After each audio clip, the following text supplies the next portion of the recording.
Hello दोस्तों, आज हम पढ़ने वाले हैं Haryana current affairs. Haryana current affairs से रिलेटेड जितने भी महत्वपूर्ण क्वेश्चन रहेंगे आज हम वो डिस्कस करने वाले हैं। इससे पहले भी हमने इससे रिलेटेड बहुत वीडियो अपलोड कर दिए हैं, ये इसका नेक्स्ट पार्ट है। तो आइए आज की वीडियो स्टार्ट करते हैं। तो सबसे पहला क्वेश्चन क्या है हमारे पास? सबसे पहला क्वेश्चन है, मुख्यमंत्री ने किस जिले में गुरुकुल संग्रहालय का शिलान्यास किया है?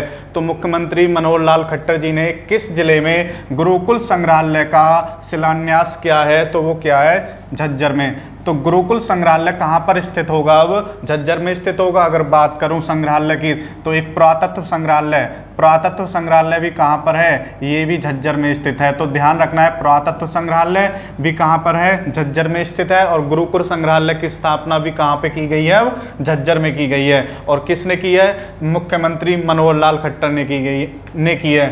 नेक्स्ट क्वेश्चन देखो यहाँ पर, हरियाणा के सरकारी स्कूलों के छात्रों को प्रतियोगी परीक्षाओं के लिए तैयार करने के मकसद से कौन सी योजना शुरू की गई है?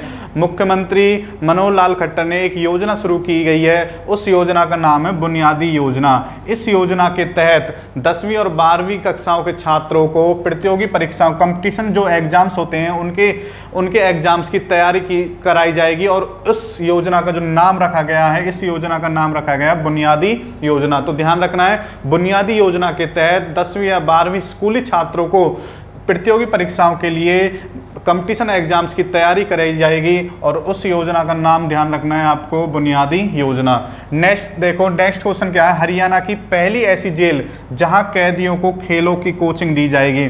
तो हरियाणा की पहली ऐसी जेल कौन सी बनी है जहां पर कैदियों को खेलों की कोचिंग दी जाएगी? वो बनी है कुरुक्षेत्र। अगर बात करें कुरुक्षेत्र की तो कुरुक्षेत्र का इतिहास बहुत बड़ा है और कुरुक्षेत्र को हम धर्म नगरी के नाम से भी जानते हैं, जहां पर धर्म और अधर्म के बीच महाभारत का युद्ध हुआ था। तो ध्यान रखना है भाई, हरियाणा की पहली जेल कौन सी है जहां पर खेलों की कोचिंग दी जाएगी कैदियों को? तो वो कौन सी बनी है? कुरुक्षेत्र। नेक्स्ट क्वेश्चन यहां पर देखो, स्पोर्ट्समैन ऑफ द ईयर 2022 का sportsman of the year award किसे जाता है? ये जाता है नीरज चोपड़ा को। और आपको पता है नीरज चोपड़ा गोल्डन बॉय के नाम से मशहूर हैं, क्योंकि इन्होंने लास्ट ईयर 7 अगस्त 2021 को टोक्यो ओलंपिक में क्या जीता था? गोल्ड मेडल जीता था। और जो नीरज चोपड़ा है वो हरियाणा के पानीपत जिले से बिलोंग करते हैं। तो ध्यान रखना है, sportsman of the year 2022 award किसने जीता है? तो ये जीता है, ये मिला है, किसको मिला है? नीरज चोपड़ा को। नेक्स्ट यहाँ पर देखो, हरियाणा गौरव सम्मान 2021 ये किसे दिया गया है? तो ये दिया गया है डॉक्टर राजेंद्र गौतम को। तो ध्यान रखना है दोस्तों, हरियाणा गौरव सम्मान 2021 किसे मिला है? ये मिला है डॉक्टर राजेंद्र गौतम को। और हरियाणा गौरव सम्मान किसे दिया जाता है? उन व्यक्तियों को दिया जाता है जो हरियाणा से बाहर रहकर हरियाणा के साहित्य को बढ़ावा देते हैं, उन्हें हरियाणा गौरव सम्मान दिया जाता है। और ये किसे दिया गया है 2021 का? डॉक्टर राजेंद्र गौतम को। नेक्स्ट यहाँ पर देखो, पंडित लक्ष्मीचंद सम्मान 2021 किसे दिया गया है? ये दिया गया है वीएम बेचैन को। तो दोनों सम्मान ध्यान रखने हैं, हरियाणा गौरव सम्मान 2021 डॉक्टर राजेंद्र गौतम और पंडित लक्ष्मीचंद सम्मान 2021 ये किसे दिया गया है? वीएम बेचैन जी को। नेक्स्ट यहाँ पर देखो, किस जिले में उत्तर भारत का पहला ब्लड बैंक बनाया जा रहा है? तो ध्यान रखना है दोस्तों, जो पहली बार स्थापित होते हैं ना, जैसे पहली जेल यहाँ पे स्थापित हुई है और पहला ब्लड बैंक बनाया जा रहा है, और वो भी उत्तर भारत का पहला ब्लड बैंक कहाँ पर स्थापित किया जा रहा है? तो ये जो क्वेश्चन है ये इंपॉर्टेंट बन जाते हैं। और ये कहाँ पर बनाया जा रहा है? ये बनाया जा रहा है हिसार में। और बात करें हिसार में भैंस अनुसंधान केंद्र भी है, अश्व अनुसंधान केंद्र भी है। तो बहुत सारे अनुसंधान केंद्र हैं हिसार में। नेक्स्ट यहाँ पर देखो, हरियाणा का पहला वन शोध संस्थान, यानी कि वनों पर जो शोध किया जाएगा वो किस जिले में स्थापित किया जाएगा? तो ये यहाँ कहाँ पर किया जाएगा? यमुनानगर में। तो ध्यान रखना है, उत्तर भारत का पहला ब्लड बैंक कहाँ पे स्थापित किया जाएगा? हिसार में। और पहला वन शोध संस्थान किस जिले में स्थापित किया जाएगा? ये स्थापित किया जाएगा यमुनानगर में। नेक्स्ट यहाँ पर देखो कौन सा जिला, कौन सा राज्य है, हरियाणा का कौन सा राज्य दवा फैक्ट्री के लाइसेंस ऑनलाइन जारी करने वाला देश का पहला राज्य बना है। तो ये कौन सा राज्य बना है, देश का पहला राज्य है तो हरियाणा। अब हरियाणा में क्या होगा, जो भी दवाई फैक्ट्री हैं उनके जो लाइसेंस हैं वो क्या मिलेंगे, हमें ऑनलाइन जारी कर सकता है हरियाणा राज्य। नेक्स्ट यहाँ पर देखो हरियाणा में किस वर्ष तक कुल बिजली सप्लाई में 10% सौर ऊर्जा की सप्लाई का लक्ष्य रखा गया है। तो ये लक्ष्य रखा गया है 2023-24, मतलब जो हरियाणा में जितनी बिजली सप्लाई होती है उसका 10% सप्लाई की जाएगी, वो सौर ऊर्जा के द्वारा सप्लाई की जाएगी, और ये लक्ष्य रखा गया 2023 और 24 के बीच में। नेक्स्ट यहाँ पर देखो हरियाणा में एनडीआरएफ का दूसरा रीजनल सेंटर किस जिले में बनाया गया है। तो हरियाणा में एनडीआरएफ का जो दूसरा रीजनल सेंटर बनाया गया है ये बनाया गया है रोहतक में। तो ये भी मोस्ट इंपोर्टेंट क्वेश्चन है, ये भी याद रखना है, दूसरा रीजनल सेंटर किस जिले में बनाया गया है, रोहतक में। नेक्स्ट यहाँ पर देखो मुख्यमंत्री ने किस जिले में पुलिस के स्मार्ट ई बीट, तो ये ध्यान रखना है, स्मार्ट ई बीट सिस्टम का शुभारंभ किया है। तो ये शुभारंभ किया है गुरुग्राम। और गुरुग्राम की बात करें तो आपको पता है जो मिलेनियम सिटी है वो साइबर सिटी के नाम से भी मशहूर है गुरुग्राम, और सबसे ज़्यादा जो आर्थिक राजधानी भी कह सकते हैं हरियाणा की। तो ये जहाँ पर पुलिस के स्मार्ट ई बीट सिस्टम कहाँ पर शुभारंभ किया गया है, तो ये किया जा रहा है आपका गुरुग्राम में। नेक्स्ट क्वेश्चन बहुत इंपॉर्टेंट क्वेश्चन है, हरियाणा में तीसरा सैनिक स्कूल, तो ध्यान रखना है तीसरा सैनिक स्कूल कहाँ पे खोला गया है।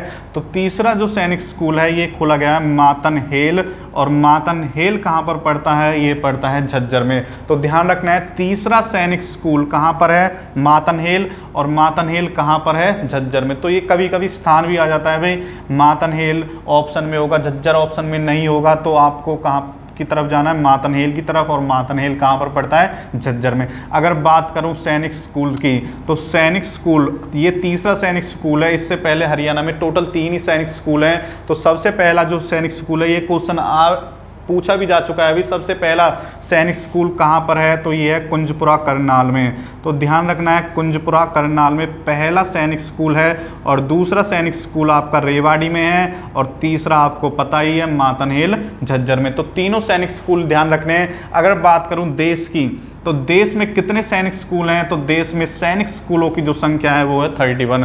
तो ध्यान रखना है 31 जो स्कूल हैं उनमें से 3 स्कूल कहाँ पर हैं, हरियाणा में स्थित है, और कहाँ पर स्थित हैं, first Kunjpura Karnal, second Rewari, third कहाँ पे, मातनहेल झज्जर। और कुल देश में कितने सैनिक स्कूल हैं, 31। तो ये इंपॉर्टेंट क्वेश्चन है। नेक्स्ट यहाँ पर देखो कॉमनवेल्थ, अभी जैसे आपको पता है हाल ही में कॉमनवेल्थ गेम्स हुए हैं, तो कॉमनवेल्थ गेम्स से जो क्वेश्चन है वो बहुत ही बनेंगे और एग्जाम्स में भी पूछे जाएंगे। तो कॉमनवेल्थ से रिलेटेड एक वीडियो हमने अपलोड कर दी है, अगर आपने नहीं देखी है तो प्लेलिस्ट में जाकर देख सकते हैं। तो यहाँ पर देखो कॉमनवेल्थ गेम्स में जो गोल्ड मेडल विनर्स हैं उन्हें कितनी राशि देगी हरियाणा सरकार, तो उन्हें दी जाएगी 1 करोड़ रुपए की राशि। गोल्ड विनर्स को 1 करोड़ रुपए की राशि दी जाएगी। अगर यहीं पे बात करूं ओलंपिक खेलों की, ओलंपिक खेलों में जो राशि दी गई है वो दी गई है 6 करोड़ रुपए। तो ध्यान रखना है कॉमनवेल्थ गेम्स में गोल्ड विनर्स को कितनी राशि दी जाएगी, 1 करोड़ की राशि दी जाएगी। और सिल्वर विनर्स को कितनी राशि दी जाएगी, 75 लाख रुपए दिए जाएंगे। और ब्रॉन्ज मेडल विनर्स को कितनी राशि दी जाएगी, तो 50 लाख रुपए दिए जाएंगे। और यहाँ पे अगर बात करूँ फोर्थ प्लेस में कितने रुपए मिलेंगे, 15 लाख। और हरियाणा में जो अब की बार मेडल्स आए हैं उसमें एक जो खिलाड़ी है वो एक खिलाड़ी आया है 4थे स्थान पर, तो उसे कितने रुपए मिलेंगे, उसे मिलेंगे 15 लाख रुपए। जो गोल्ड विनर्स हैं उसे 1 करोड़ रुपए, जो सिल्वर विनर्स हैं उसे 75 लाख रुपए, जो ब्रॉन्ज हैं उसे 50 लाख रुपए। तो ये राशि भी ध्यान रखनी है, कभी कभी एग्जाम्स में पूछ लिया जाता है भाई कॉमनवेल्थ या ओलंपिक में गोल्ड मेडल्स विजेता को कितनी राशि दी जाएगी, या फिर सिल्वर विजेता को कितनी राशि दी जाएगी, ब्रॉन्ज विजेता को कितनी राशि दी जाएगी। तो ये जो डाटा है ये डाटा ध्यान रखना है आपको। नेक्स्ट क्वेश्चन यहाँ पर देखो, नेक्स्ट क्वेश्चन है वर्तमान में हरियाणा में कितने जिले एनसीआर में शामिल हैं। तो मोस्ट इंपोर्टेंट क्वेश्चन, अगर वीडियो के मोस्ट इंपोर्टेंट क्वेश्चन की बात करूं तो ये वीडियो का सबसे मोस्ट इंपोर्टेंट क्वेश्चन होने वाला है दोस्तों, क्योंकि हरियाणा का जो डाटा है ये मतलब अभी जारी हुआ है, जो एनसीआर का डाटा है ये अभी जारी हुआ है, और इसमें हरियाणा के कितने ज़िले शामिल किए गए हैं, ये 9 ज़िले शामिल किए गए हैं। और पहले हरियाणा, अगर पहले की बात करूं, पहले हरियाणा में कितने ज़िले थे एनसीआर क्षेत्र में शामिल थे, वो 13 थे। और अगर परसेंट की बात करूं तो 57% एनसीआर क्षेत्र में आता था हरियाणा। बट अब जो डाटा है, अब नया डाटा आया है, जो कुछ ज़िले हैं एनसीआर से अलग कर दिए गए हैं, उनमें से बस 9 ज़िले एनसीआर ज़िले में आते हैं, एनसीआर क्षेत्र में आते हैं। और कितने परसेंट हैं, हरियाणा का कुल क्षेत्रफल का 27.78% जो क्षेत्र है वो एनसीआर क्षेत्र के अंतर्गत आता है, तो ध्यान रखना है।